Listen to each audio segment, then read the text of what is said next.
સારો સમય હોય ને ત્યાં સુધી સત્કર્મ કરી લે અને એ જ સત્કર્મ માણસને આગળ જતા કાયમ આવે. આમ તો ખરેખર છે ને માણસ ભક્તિ, જ્ઞાન, સત્સંગ સમયમાં સારું અને સદગુણી થાય. હા, તો યાદ રાખવાનું, સુખમાં હરિસ્મરણ જો હોય, સુખમાં જો હરિસ્મરણ હોય તો દુઃખ કાહે કહો. જો સુખમાં હરિનું સ્મરણ કરે અને ભક્તિ કરે ને તો એને એની ઘેરે દુઃખ આવતું નથી, કારણ કે ખરાબ સમય જ આવતો નથી. પણ સારા સમયમાં માણસ ભૂલી જાય છે. સારા સમયમાં મારી પાસે ટાઈમ નથી. ભગવાન કે લે બેટા ટાઈમ આપો. આપણે જ માગેલું હોય. સારો સમય હોય ને તો એમ કે ભગવાન તારા મંદિરે આવવાનો ટાઈમ નથી, હા તારી ભક્તિ કરવાનો ટાઈમ નથી, તારા વ્રત કરવાનો ટાઈમ નથી. ભગવાન બધું નોંધા કરે, બેટો ભાઈ માઇક માઇક કરે. અને પછી એવો દાડો લાવીને આપે ને કે હવાર હાથ 2 ટાઈમ મંદિરે દોડીને જાય. હો હે ભગવાન આમાંથી ઉગાડ કે આમાંથી કાઢ, આમાંથી કઈક કરી. ભગવાન કે બેટા ટાઈમ મળ્યો. હા, ચાબી તો એના હાથમાં છે, સેટ ઢીલી કરી એટલે ભાઈ દોડતો થઈ ગયો. પેલું યાદ રાખવાનું, સમય આપણે કહીએ છીએ પણ ભગવાન ક્યારેય એ કરેલા કર્મને છોડતો નથી. હા ઠીક છે કે આપણે થોડાક પાવરમાં દેખાઈએ અને પાવર ઉતરતાય વાર નથી લાગતો. આ તો પછી હા ચાઇનાની બેટરી છે, ક્યારે ઉતરી જાય નક્કી નહીં. હા, ચાલે તો સાંજ સુધી, નહીતર ચાંદ સુધી. હા, ચાલે તો ચાંદ સુધી, નહીતર હાંજ સુધી તો હોય. આપણી બેટરી ક્યારે ઉતરી જાય હો અંદરની એ નક્કી નહીં. હા, કે બાપડો કાલ તો અમને મળ્યો તો, સીતારામ કર્યા હતા કે જે રાધે કૃષ્ણ કર્યા હતા, આજે કે જતા રહ્યા. રેસ્ટિંગ માંથી નામ નીકળી ગયું. ત્યાં સુધી પોતે જલસો હતા, મુઈસે તાવ દેતો હતો. હા, પણ એવો સીધો થઈ જાય ને માણસ. ખરેખર આપણે માગેલું હોય ને ભગવાન આપે. આપણે માગેલું હોય ને એટલે ભગવાન આપે, આપ્યા વિના ન રહે. પેલા શેઠાણી 7મા માળે બેઠા હતા. હા, અને બપોર થયા તો સામે મેદાનમાં એક સરસ મજાનો બંગલો બનતો હતો. એમાં પતિ પત્ની 2 મજૂરી આવ્યા હતા. એટલે બપોર થયા એટલે 2 લીમડાના સાંઈ ખાવા બેઠા.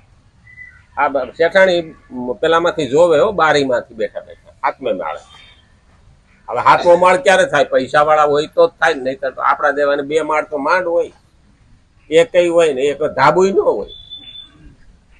એટલે શેઠાણી ઉપર જોવે બેઠા બેઠા તો ઓલી પતિ પત્ની 2 હાથ ધોઈ અને લીમડા સાંઈ ખાવા બેઠા. ડુંગળીનો દડો, લહણવાળી ચટણી ને બાજરાનો રોટલો એ ભાંગી ઢીકો મારીને ભાંગ્યો. ત્યાં ક્યાં ચપ્પા હતા? ઢીકો મારીને ભાંગીને અડધી એને દીધી ને અડધી પોતે લીધી અને બેઠા બેઠા ખાઈને દાંત કાઢતા કાઢતા હસતા હતા. એને એમાં મજા. એને કોઈ દિવસ ભગવાન આગળ ફરિયાદ નથી કરી કે 3 જાતના શાક જોઈએ ને 2 જાતના સંભારા જોઈએ ને 3 જાતના અથાણા જોઈએ ને એવું કઈ નહીં. એટલે 2 તાવા કરતા કરતા એકબીજાના મોઢામાં મોઢા પરોવીને એવા હસતા જાય ને વાતો કરતા જાય ને ખાતા જાય ને એટલે શેઠાણી કે હે ભગવાન કેવી મજા છે. હું અહીંયા એકલી બેઠી છું, એ કે કોઈ દી શેઠિયાએ મારી હારે ખાધું નથી અને આ 2 બોય મોજમાં કે ખાતા જાય છે. ભગવાન કે તથાસ્તુ, આવતે ભાઈ તું ન્યા જા અને ઈ અહીંયા આવશે. આપણે માગેલું છો ભગવાન તથાસ્તુ કહી દે. આવતે ભાઈ કે પતિ પત્ની મજૂર થાજો અને એ આરામથી ડુંગળીને દડો ભાંગીને ખાવાનું. પછી આપણે ત્યાં બેઠા કે મારા બેટા 7 માળ બનાવીને બેઠા છે, અમે અહીંયા લીમડાને ખાઈએ છીએ, એની ફરિયાદ ઈ હોય. હા, ભગવાન પાસે ક્યારેય માગો ને ભગવાન નિરાશ કરતા નથી. અને ભગવાન આપે છે ને એમાં ક્યારેય કચાશ હોતી નથી. આપણું જ માગેલું છે. અમે ગામડામાં જતા ને, અમે 4-5 ભાઈઓ ભેગા હોઈએ ને એટલે ગામડામાં જઈએ ને તો ફળિયું લીપેલું હોય ને, આમ ડિઝાઇન પાડેલી હોય હથેળી ગામડામાં. આપણે જઈએ એટલે આનંદ આવે.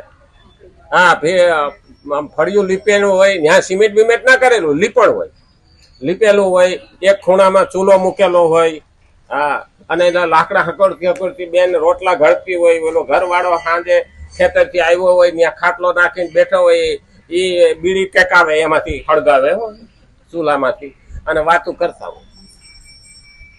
અને અમે જઈએ ને એટલે આવો આવો કે બીજો ખાટલો નાખી, એટલે બેસીએ, એટલે અમારે 4-5 ભાઈઓ કે ખર્યો કેવું વાતાવરણ છે, હા, હાનનો દિવસ વાથમવાનો સમય છે, પતિ પત્ની કેવી વાતો કરે છે, હારું આપણે તો કપાળે લખ્યું છે, હા, આમાં મજા છે. મેં કીધું ભગવાન કહે તથાસ્તુ, પાછો તું અહીંયા ગુડાઈ આવડા બધા ત્યાં થા,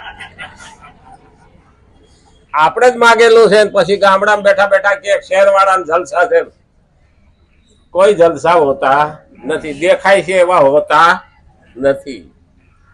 એટલે કીધું કષ્ટ, નિંદા, અપમાન વગેરેના આવવા છતાં પણ રાજા હરિચંદ્ર પોતાના સત્ય ધર્મથી વિચલિત ન થયા. આથી તેના પ્રભાવથી તે સમસ્ત પ્રજાને સાથે લઈને પરમધામ ગયા છે. આવા રાજા ક્યાં મળે? કારણ કે સમસ્ત પ્રજાને સાથે લઈને પરમધામ ગયા. હરિચંદ્ર એવું જીવાતા કે પ્રજાનું પણ કલ્યાણ કરતા. કારણ કે માર્કંડેય પુરાણ દેવી ભાગવતમાં આમાં લખેલું છે. જોવા યોગ્ય પુરાવો જોતો હોય તો માર્કંડેય પુરાણ અને દેવી ભાગવતમાં હરિચંદ્રની વાત લખે. અને આજે પણ તેમની બહુ જ પ્રશંસા અને મહિમા થાય છે. જે સત્યવાદી જીવો એમાં હરિચંદ્રનું નામ, અતિ મહેનત કરી અને જે પ્રાપ્ત કર્યું એમાં ભગીરથ કાર્ય કહીએ ને આપણે, બહુ મહેનતથી જે સફળ થયા હોય ને એને કીધું ભગીરથ કાર્ય. અને અમુક રાજા એવો હોય ને અને અમુક કાર્ય એવું કરતો હોય ને તો માતો મોટો માનધાતા છે. આવા અમુકના નામ આપણે મગજમાં રહી ગયા છે. અને રઘુ પણ એવા જ હતા કે કોઈ વચનથી ના ફરે ને તો રઘુકુલ રીત સદા ચલી આવી, પ્રાણ જાય અરુ બચન ન જાય. એક વસ્તુ આપણને પ્રભાવિત કરી છે. વર્તમાન સમયમાં પુનર્જન્મ સંબંધી અનેક સત્ય ઘટનાઓ જોવામાં, સાંભળવામાં અને વાંચવામાં આવે છે, જેનાથી મૃત્યુ પછી થવાવાળી સદગતિ દુર્ગતિની ખબર પડે છે. વર્તમાન સમયમાં આપણને ઘણી વખત એવું લાગે કે પુનર્જન્મ એટલે બીજો જન્મ. આ જન્મ આપણે છીએ તો આવતો જન્મ આપણે જે માનીએ છીએ પુનર્જન્મ એને કીધો છે. પુનર્જન્મ સંબંધી અનેક સત્ય ઘટનાઓ જોવા મળી છે. પેલા મદ્રાસ બાજુ એક ઘટના બની હતી કે 4 વર્ષનો છોકરો એને બધાને વકીલોને સલાહ દેતો હતો કાયદાની, અને બધા એને મળવા આવતા હતા. અને નીચલી કોર્ટના ન્યાયાધીશો પણ એને મળવા આવતા હતા કે આ કલમમાં આવા કેસમાં શું કરવું. એટલો બધો એ માહિતી આપતો હતો. 4 વર્ષનો, કોઈ દી નિશાળે ગયો નહોતો અને ઇંગ્લિશમાં હિન્દીમાં બોલતો હતો. મદ્રાસી ભાષા તો ખરી. તો વૈજ્ઞાનિકો, મનોવૈજ્ઞાનિકો ત્યાં ગયા હતા. એને પૂછ્યું કે ભાઈ આ બધું તો ક્યાંથી આવ્યું? અરે કે હું ફલાણી જગ્યાએ કાર એક્સિડન્ટમાં મરી ગયો હતો અને હાઈકોર્ટનો ન્યાયાધીશ હતો. અહીંયા મારું ઘર છે, અહીંયા મારા બૈરી છોકરા છે. હવે કે મારો જન્મ અહીંયા થયો. હવે એને પુનર્જન્મ યાદ આવ્યો. હવે એ ભાતું લઈને આવ્યો એટલે તો એને અટાણે તો ભણવા જવાની જરૂર નથી. આપણે ગયા જન્મના ભાતા લઈને આવ્યા ને એટલા હા ભણવા આવ્યા છો. નહીતર જો બાવડું પકડીને કોઈને લાવો, અડધો કલાક નહીં બેહે તા તો પરસેવો વળી જાય ને ભાગી જાય. પુનર્જન્મ, ગયા જન્મના આપણા સંસ્કારો અને પુણ્ય છે એટલે આપણે હા ભણવા જઈ શકીએ. નહીં તો ભગવત ગીતા કે ભાગવતનું જ્ઞાન આપણે લેવા જઈએ નહીં. અહીંયા પણ પુનર્જન્મ સંબંધી અનેક સત્ય ઘટનાઓ જોવામાં આવે છે. અત્યારે તો જો કે આ બીજા ધર્મની અંદર, સંપ્રદાયોની અંદર, વિશ્વની અંદર ક્યાંય એ લોકો પુનર્જન્મમાં માનતા નથી. આ મુસ્લિમો કે છે સુપરદ ખાક, એમ કે દાટી દે મયતને. એટલે કે અહીંયા મહાણમાં હૂતો છે, કયામતને દાડે અલ્લાહ આવશે અને એકાબીજાનો હિસાબ કરશે ને એ પ્રમાણે સજા દે. હળવા અલ્લાહ તો ક્યારેય આવે, પણ એને બીજો આગળ ખબર નથી. એ શાસ્ત્રની અંદર આટલું જ લખેલું તો ખ્રિસ્તીમાં પણ એટલું જ છે કે અહીંયા હૂતો છે ને એને દર વર્ષે મૃત્યુની દિવસે મૃત્યુ તિથિ ત્યાં જઈને ફૂલનો ગજરો ચડાઈ આવે કે આ એને સુગંધ આવ્યા કરે આખા વાળા. હકીકતમાં જેવો મૃત્યુ પામે છે ને એટલે દેહ અહીં પડ્યો રહે છે અને આત્મા જતો રહે. અને આ પુરાવા આપણે ત્યાં આવ્યા છે. આવા હમણાં 5000 કિસ્સા બન્યા. એટલે વૈજ્ઞાનિકો કામે લાગ્યા. આ પશ્ચિમી સંસ્કૃતિ વાળા એમને તો માને નહીં, એટલે એ લોકો કામે લાગ્યા કે હારું હોવું જોઈએ પુનર્જન્મ.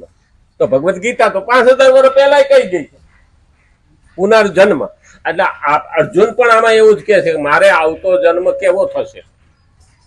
આનો મતલબ શું થયો કે પુનર્જન્મ છે. અર્જુન પણ પુનર્જન્મને માનતો હતો કે અહીંથી મરીશ તો હું ભાતું લઈને જઈશ તો આવતો જન્મ સારો થાય. ભગવાને તો આમાં કીધું છે કે જો તું ભક્તિ કરતા કરતા મરીશ, સાંભળતા મારું જ્ઞાન સાંભળતા સાંભળતા મરીશ, સત્કર્મ કરતા કરતા મરીશ, તારા કર્તવ્ય ધર્મને બજાવતા બજાવતા મરીશ તો સૂચિનામ શ્રીમતાંગ ગેહે આવો શબ્દ કીધો. આગળ